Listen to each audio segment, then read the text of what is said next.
Hi everyone, this is Killshot from 99 Gaming. This is The Walking Dead Season 9 finale. We're doing a recap here, and I am going to put down the gauntlet and say this was the most real episode ever.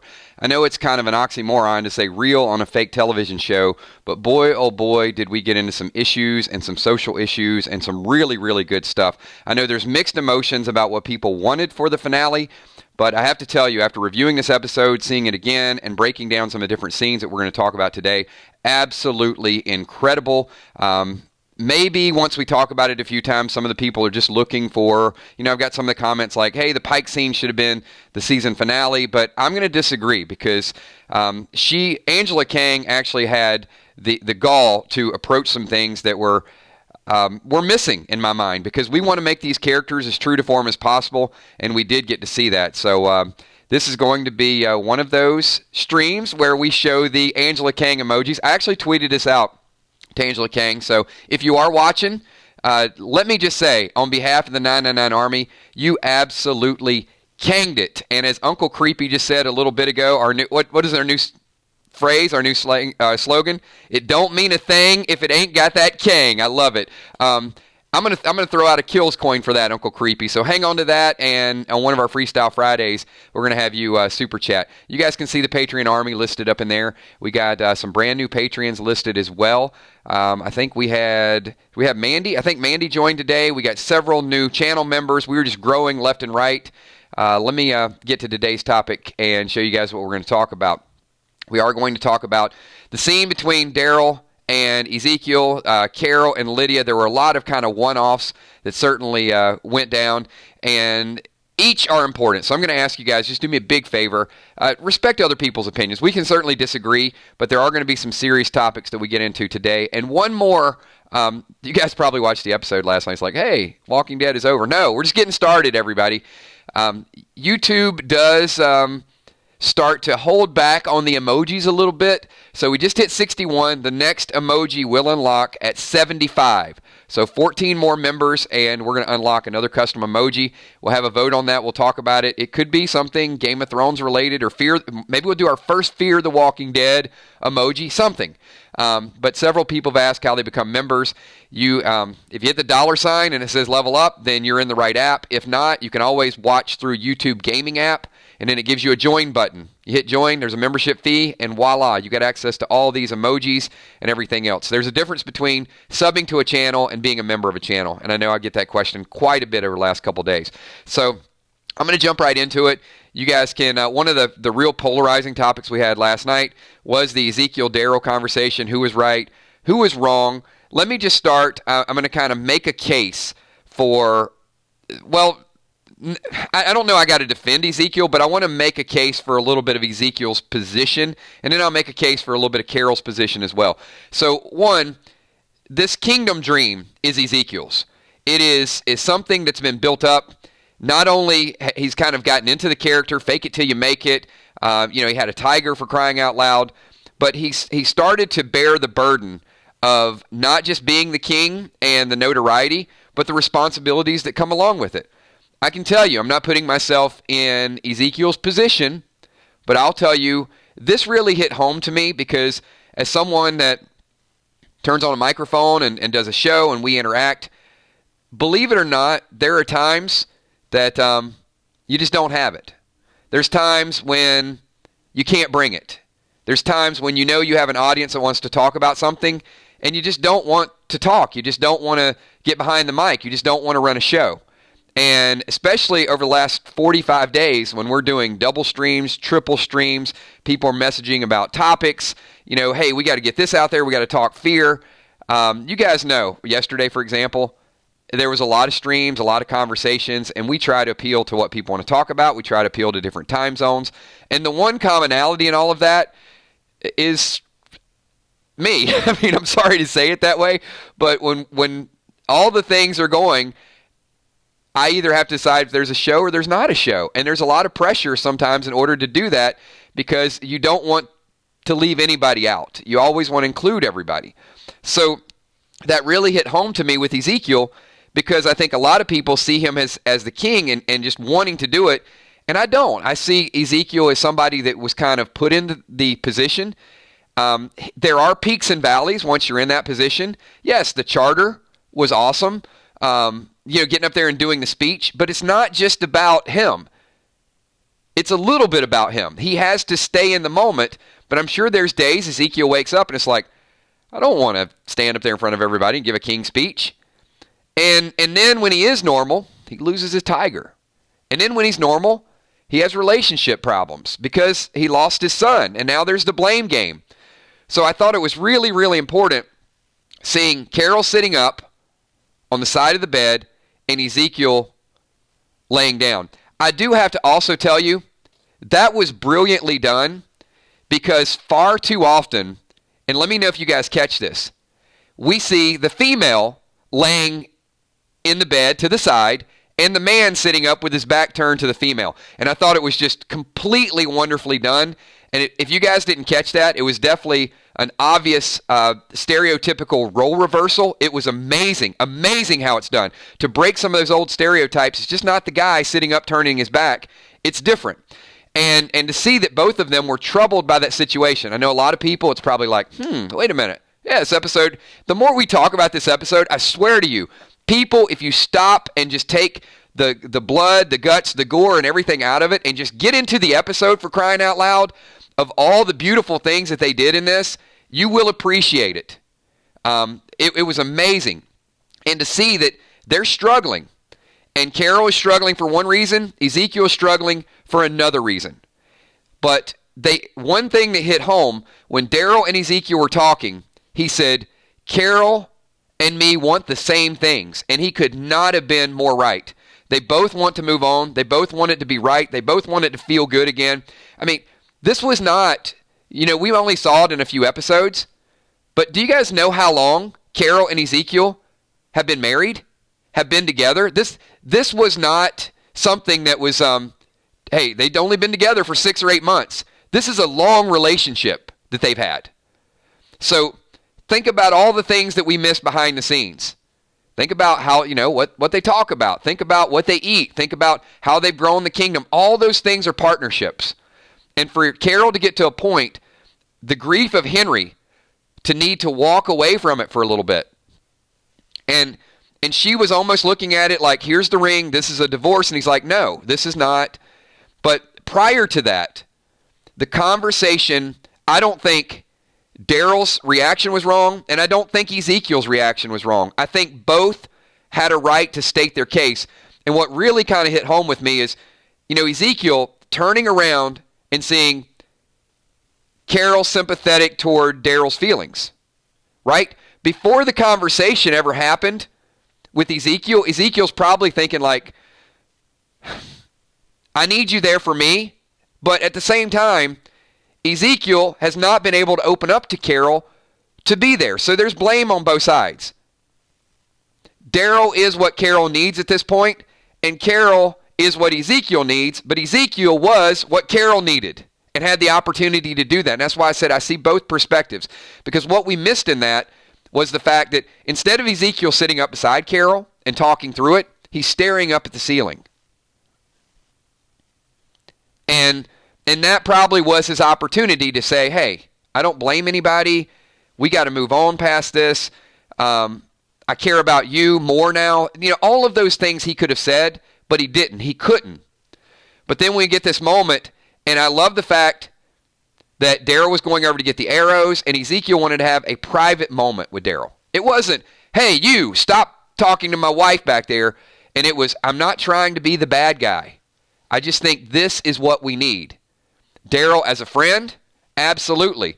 What is it that Carol needs? And he said, or what is it that Carol wants? And we want the same things. And both could not have been more right. And if you see this as a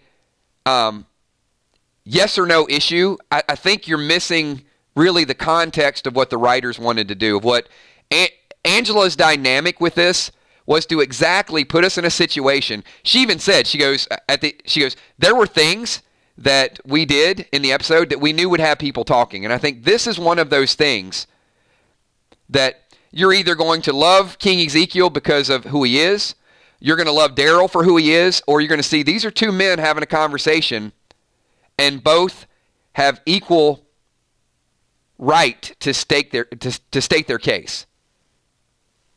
And how that develops was brilliant. And it wasn't a terrible screaming breakup. It was a very emotional breakup. So I'm going to ask you guys, if you guys think Angela Kang nailed it with this Daryl Ezekiel scene and the real life issues that go on in relationships and loss. And they both lost a son. Ezekiel felt the burden of losing everybody else. If you guys agree with that, my green team, do me a favor. Give me a Angela Kang emoji right now. I want to see if you guys think she absolutely crushed it with this scene and this story. Then that's what I want to see. All right. I'm going to jump on the next topic. And the next topic, I thought, added a zombie apocalypse flair to a very, very real issue. Like the Daryl King Ezekiel issue, that could happen at any point. But another topic that I think was a very, very disturbing topic was teen suicide. And I think it was Lydia and the guilt. And even to a degree, how many people, I got to ask this question because there was another one. A lot of these situations were situations that really were two people that got a third person involved. So for example, we got Carol and Ezekiel, and Daryl was the friend that got involved. So here's another one. How about Lydia and Alden? How many people like Alden before this episode? Don't give me, what Alden did was wrong. How many people think Alden is a pretty good dude? He's done some good things for the show, because this got tricky as well. This was very masterfully done as well. I loved it. So Alden's character and Alden going through the grief of losing Enid and blaming Lydia. What happened shortly after Alden blamed Lydia? You guys type it up in chat. I just want to make sure that we're all on the same page here.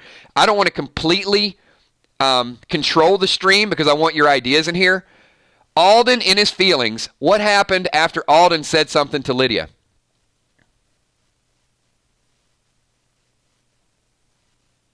He piled on, right? What did Lydia do? Lydia, shortly after that, it pushed her to the edge. I know some people, no, yes, it did.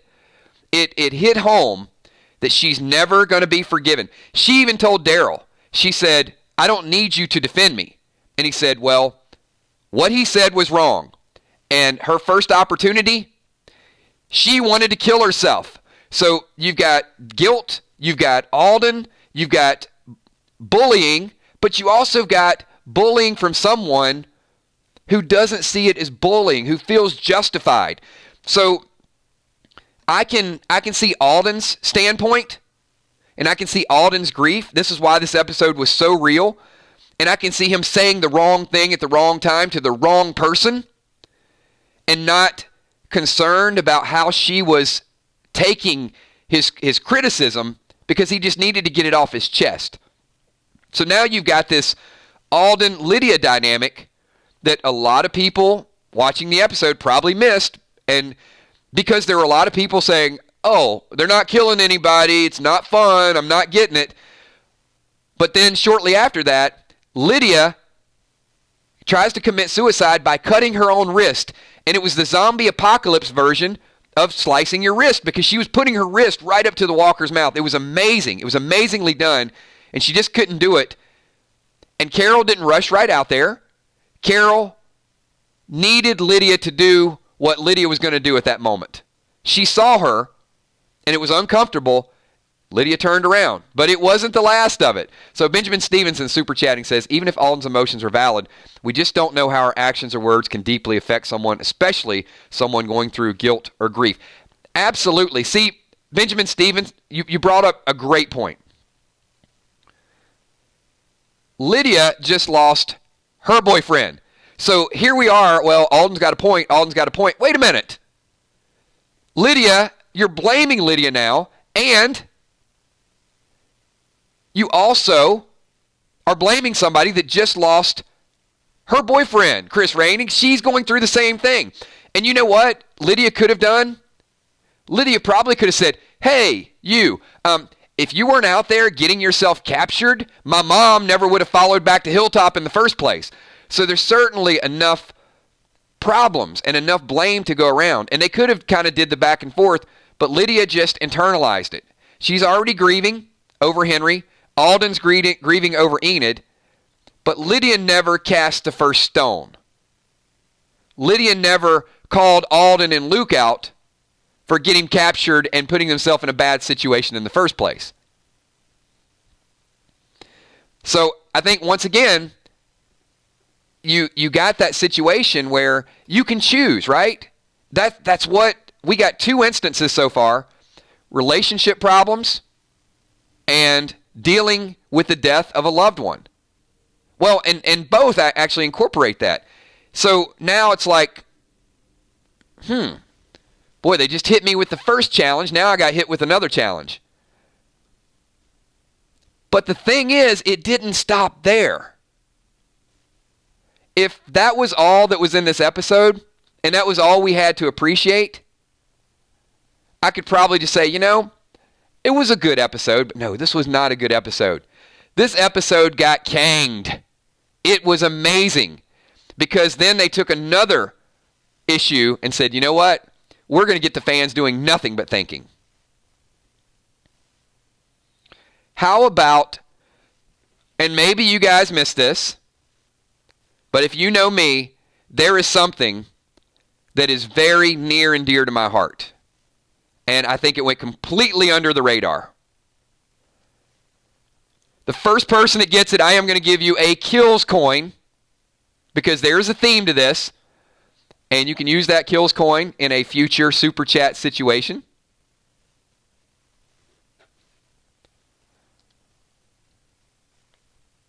Walking Dead Nerd is like super, super quick.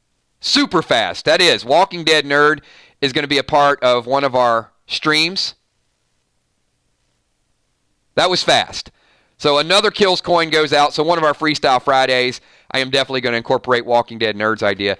Oh, absolutely. It was not just the dog, though. It was the fact that the animal's life was just as important as anybody else's life to Judith. It took Judith to really understand that.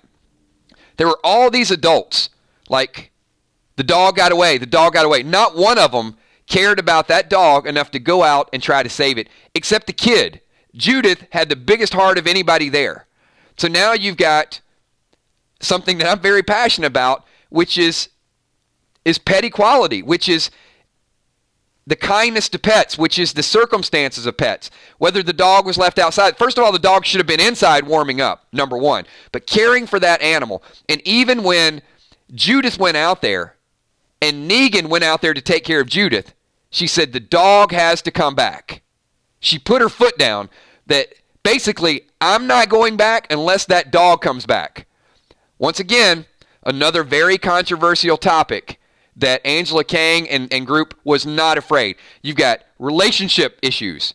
You've got dealing with the loss of a child. You've got two people dealing with the loss of loved ones. And now you've got animal cruelty and people just leaving the pet out there to freeze to death without going out there.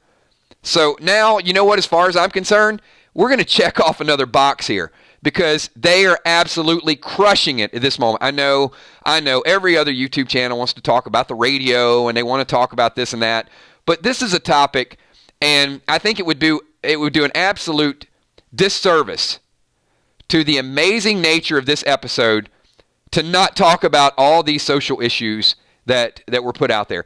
And they didn't even ask permission. It's like, you know what? This is going to be episode 16. This is the way it's going to go down. So kudos to you. Sherry Bentley says, if you have not been there, you don't get Lydia. I agree, Sherry.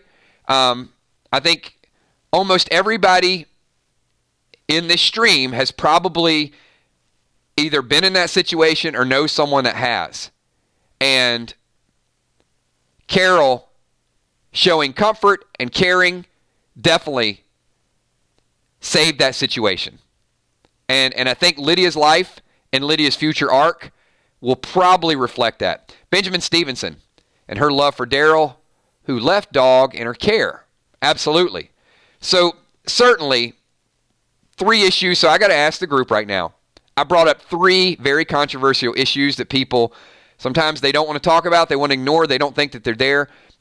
All the green members right now, if you agree that all 3 topics were very well done, can you give me 3 Kangs, 3 Kang emojis if you think all 3 topics were very well done and hit the point?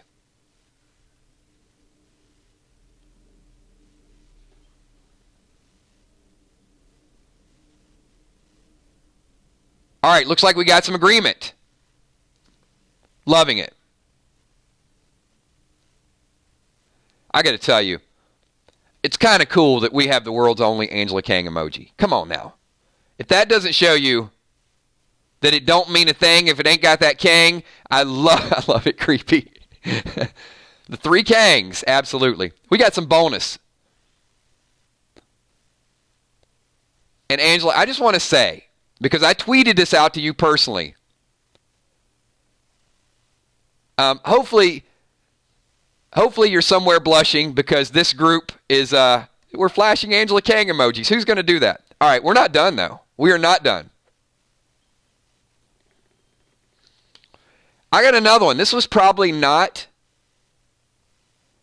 as controversial, but it certainly could have a ripple effect. Certainly could have a ripple effect. And it was the Negan scene, who I wouldn't classify what Negan's doing, more needling than bullying. But we've got kind of a 3-pronged approach to this. So once again, as they've done, we've got 2 people sort of having a standoff, and the third person is the one's reaction that you really got to take a look at. So here's the example. Negan is certainly going after Father G. Father, not the father. And we all get a kick out of Negan. It's lighthearted, but the maturity of which Father G handles the criticism is amazing. He lets it roll off. He's showing restraint. But the reaction that I loved more than anything was the gray reaction. Because once again, I didn't think it was black or white. I didn't think it's either this way or that way. I thought somewhere in the middle, you have to get it, right? A lot of people kind of giggled. It was a little bit inappropriate, but it wasn't that bad.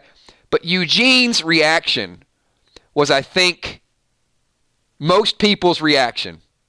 It was kind of a grin, a smirk. That was kind of funny. And I think that's probably where the message I think that's being sent is sometimes it's okay to laugh. Sometimes it's okay not to say, this is exactly what you mean by that.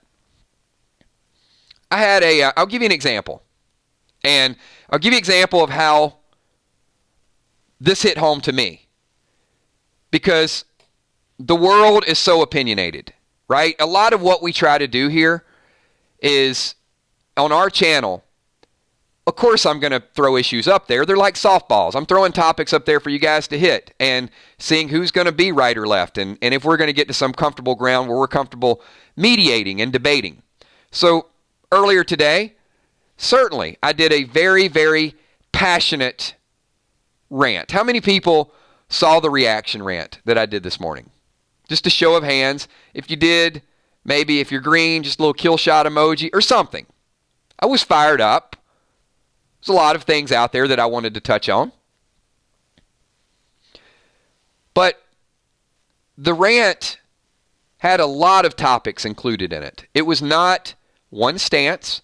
It was not, this is who I'm going after, and this is the only opinion that I'm capable of having. It was, this is what an opinion means. This is what adds value. There were a lot of different topics. And some people are saying, I enjoyed it. Very well deserved. But there are people that saw the thumbnail and saw the title and left a comment without even listening to the content and the context of the point that I was bringing. Some was in humor.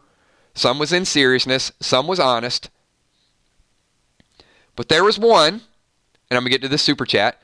William the Walking Dead billboard says, kills. What about Michonne and King? Balcony scene, life lesson, be there for family and friends no matter what.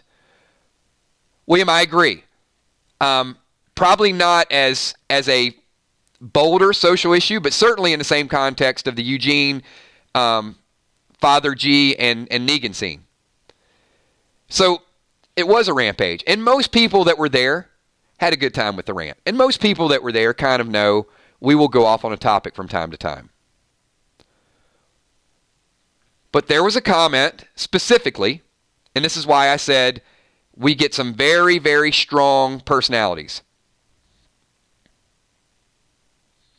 I did a Michonne death prediction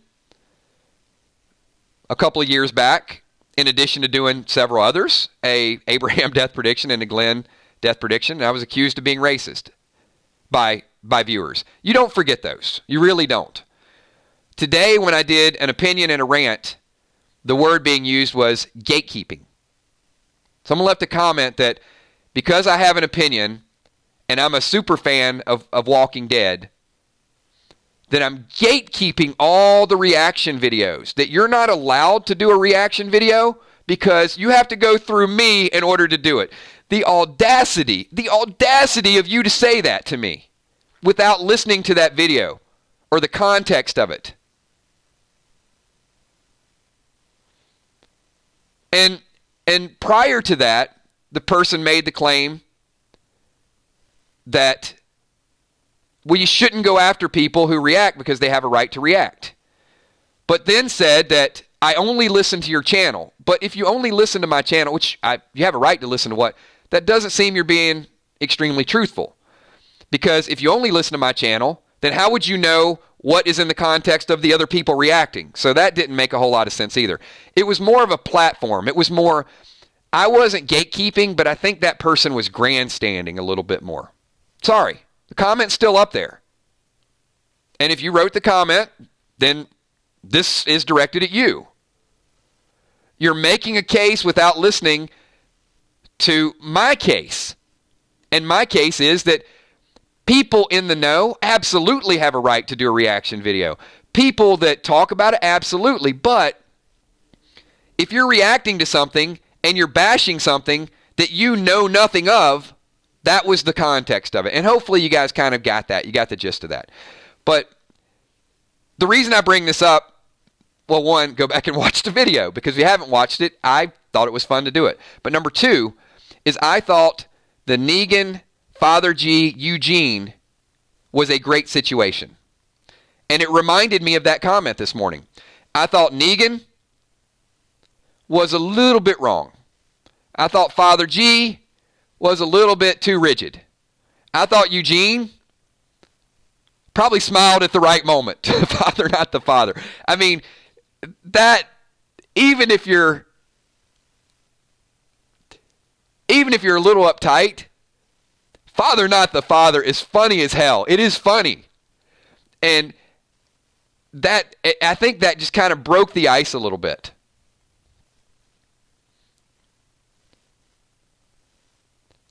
See, that's the part where we got to get to. And I'm not saying that we condone bullying, and I'm not saying that we completely turn it off. But what I'm saying is, sometimes a joke is still funny. And sometimes a joke is not political. And sometimes a joke, but there are a lot who are. There are a lot that are extreme. But finding the balance of common ground and things to laugh about and things to enjoy really sent a message to me. And maybe you disagree that Angela Kang, I didn't think she was doing all this. It just kind of happened. I don't agree. I don't think I've watched this show long enough to know the words of the actors have meaning. The mannerisms of the actors have meaning. The message on this show has meaning. And to think that it's just coincidence after watching it for 9 years, and especially to think it's coincidence after watching her first year of doing it, she is phenomenal. She is absolutely amazing. This season, was fast. It was quick. It told stories. It had stories within stories. It has enough future that the show is going to survive. It blew me away. And for me to see all the reactions of people that weren't blown away, when I got in this stream, the first comment I saw in this stream today was somebody who said, Angela Kang should be fired for that shit episode. And I just blocked him. One, there's a lot of ways to say that you don't like the episode. That's the first thing. And the way you come across, you're probably not a long-term member of this 999 army. Now, we're going to have a few people over say, oh, Kills, why'd you ban a person? They have a right to that. No, you have a right to express your opinion in a courteous way. You don't have a right to come on here and be an asshat.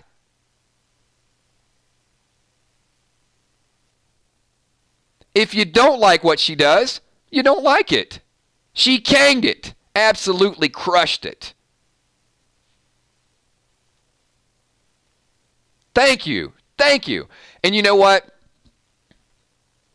Here's the deal, and it's not to sound arrogant or conceited. The army will be okay without that one person's voice. Believe me, we will be okay. Because you know what? Keeping that person out of this channel is going to get us 100 more. We're going to get 100 more people that don't want to be around someone that is that aggressive and that short-sighted and cannot discuss something in a normal manner. So, one bleeding heart, we move on, and we get hundreds more of the right people. Ekom, thank you so much for that super chat. Ekom says, not to get off topic, but I hope Angela hears our appreciation for the season and goes into season 10 knowing she's got mad showrunner skills. So let me make that the super chat spotlight. Because that, Ekom, is as wonderfully as you can possibly say it. I'm going to read it again. And if you guys agree, hit the like button and give a shout out to Ekom. I hope Angela hears our appreciation for the season and goes into season 10 knowing she's got mad showrunner skills. Anybody confident that she is going to crush it again in season 10? That this is not a one-hit wonder? And how many people felt like this season was one of the most fun, most enjoyable, getting together, talking about it? I will tell you, my audience has grown tremendously. This army has grown tremendously. More and more people are messaging saying, I love the show, it was great, had some meaning to it, best season I've seen in a long time. So am I supposed to just block out all those positive comments and focus on the one person that says the show died 3 years ago, it's terrible, it's terrible? No. I go off touch and feel. That didn't sound right. Whatever. You guys get the point. I go off the responses of the people that are here every night. Maybe that was probably a little bit more appropriately worded. I go off what you guys are saying, not what some random person that has never watched our stream and never talked about the show and is doing reaction videos with one eye open and a half-cocked smile with a confused look on their head when the 10th walker just jumped out of the snow and you get jump scared all of a sudden. I don't go off of that. I go off of what you guys are saying, the deeper meaning. I loved the icicle scene. I knew it. I knew as soon as he looked up that the walker was going to get an icicle through the eye. But it was still incredibly done. And it was predictable because you saw it. But it was something that if you didn't do it, it would have been a missed opportunity. Because everybody in the world wanted him to grab that icicle. So if you talk about the snow and the walkers and the circumstance and going through, once we get to next season, honestly, I probably would have been going, man, you know what? We would have been in September. And if Daryl would not have killed that walker with the icicle, I swear to you, I would have been like, if only Daryl, I wished we wouldn't have missed that opportunity. He should have taken that icicle and stabbed him in the eye with it. It was great. Even though it was predictable, it was something that, as a Walking Dead fan, you got to appreciate all the little details. The snowball fight. people have messaged like, that's really stupid. They're having a snowball fight when all this stuff is going on. And we kind of joked around with it in the spoilers, but it was a moving, touching scene that after all this adversity, they're still family. And I think that, to me, is the icing on the cake. Well, actually, you know what? One more thing. Let's not also forget that Alpha justifies abuse. More than likely, I would say, Alpha, as a kid, was abused when she was little. And she is in a position of power. And not only did she abuse her daughter, but now it's normal for her to be abused. She sees that as a toughening up. And I hate Alpha, and as much as you hate Alpha, it certainly shines another light on a very, very controversial issue, and an issue that most people would look at and say, she's wrong. She's twisted. But you guys know what? There are no psychiatric wards. There are no psychiatrists that can sit down and talk to her in a zombie apocalypse. It shows that people in the zombie apocalypse don't have that resource. They're either the alpha and they dominate, but it's not like she can sit down and open up on a sofa and get to her issues. So she's allowed to rain terror on people and to continue to do the same things that happened to her over and over and over again. And you know what stops it? There's only two things that stop people like Alpha.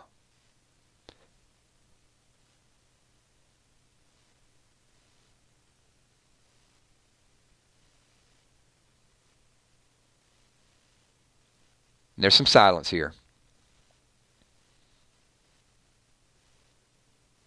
One is death. And what's the second one? I want you to think about this for a minute, because I thought she brought the show full circle. Prison. Being locked up. Alpha and Negan were on a very similar path. And one is probably going to die, and the other one has been completely reformed. And with that, I want to thank you guys, because it's absolutely amazing. I got one more super chat. And Benjamin Stevenson, we just need a Jerry Snow Angel. Am I right? A Jerry Snow Angel would have been good. Or a Negan and Daryl bonding scene. Angie Homan says, Negan said, evil people don't know they're evil. So once again, and I know this is going to be a topic we talk about tonight, Angela Kang has created a very controversial topic through the characters of Negan, the characters of Alpha, and there's two more people, this time instead of three. This is almost like a quadrangle. There's two more people that have affected Negan's arc and Alpha's arc. And I'm going to ask you guys right now, who are they?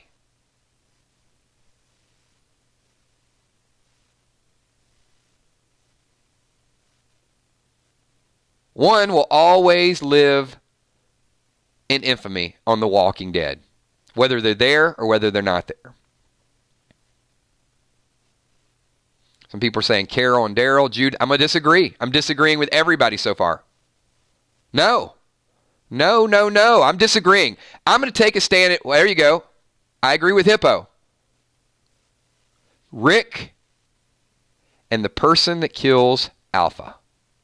Those are the two people that are going to change the character's path.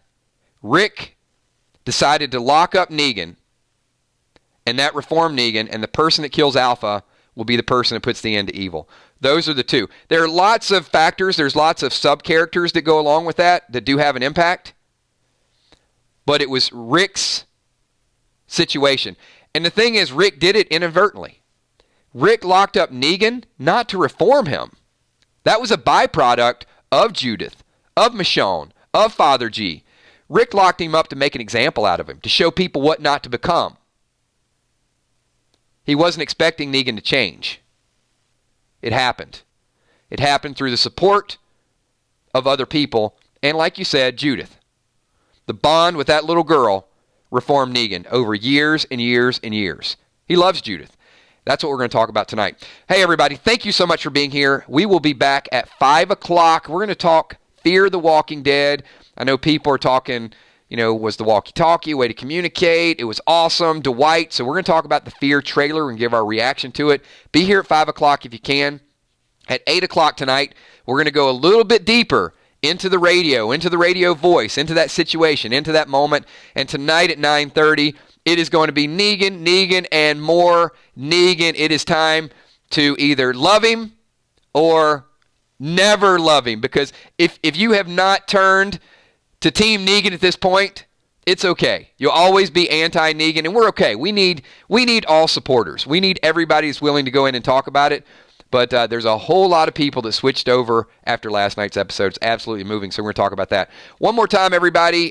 If you're not a member in green, then do me a favor. Just type Angela Kanged it or Kang up there. If you are one of the green team, give me nothing but Angela Kang emojis. Fill up the screen.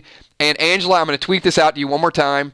If you're watching, I'm not trying to kiss up. I'm just saying this army loves you. You've done a tremendous job this season. It is the best season ever. No hate to anybody else that ran the show. They did a great job of getting it up to this point. But you are amazing, and we will continue to build this group and continue to show our love and support for everything that you're doing for the show, the actors, Talking Dead, for the people that support the show, the people who go out of their way with Comic-Cons and Walker Stalkers. They log all those miles, and they do photo shoots, and they're there for us. It is it's unbelievably amazing what the undertaking has been and how well the season has been. I'm going to go back and watch the whole season just to see all the things that we might have missed. Thanks, everybody. Give this video a thumbs up. Kang the like button. There it is, everybody. You guys were wondering what the new catchphrase was going to be? We finally got it. We're going to Kang the like button, at least for a while. All right, I will see everybody. Shout out to all the Patreons, brand new Patreons. We're growing so fast. All the channel members. If you guys want a whole lot of custom emojis and you want to be able to fill up the screen and all that stuff, sign up as a member. It's $4.99 a month, and it's hard to sign up, apparently, because a lot of people keep messaging me like, how do I do it? If you're through the YouTube app, then you can go in and hit the join button. If you're not, log on through YouTube Gaming, and then go to our channel, and I think there's a join button. But Kel has been walking a lot of people through it. She's done a really good job, and Emmy has as well. And I think some people are reaching out to Steph, and we're trying to get everybody involved so we can help you guys out. So special shout out to my moderators, Emmy, Steph, Tommy, Kels, and I will see all of you hopefully at 5 o'clock. Try to make a stream either 5, 8, or 9:30. We got a lot of stuff to talk about. All right, see everybody later. Peace.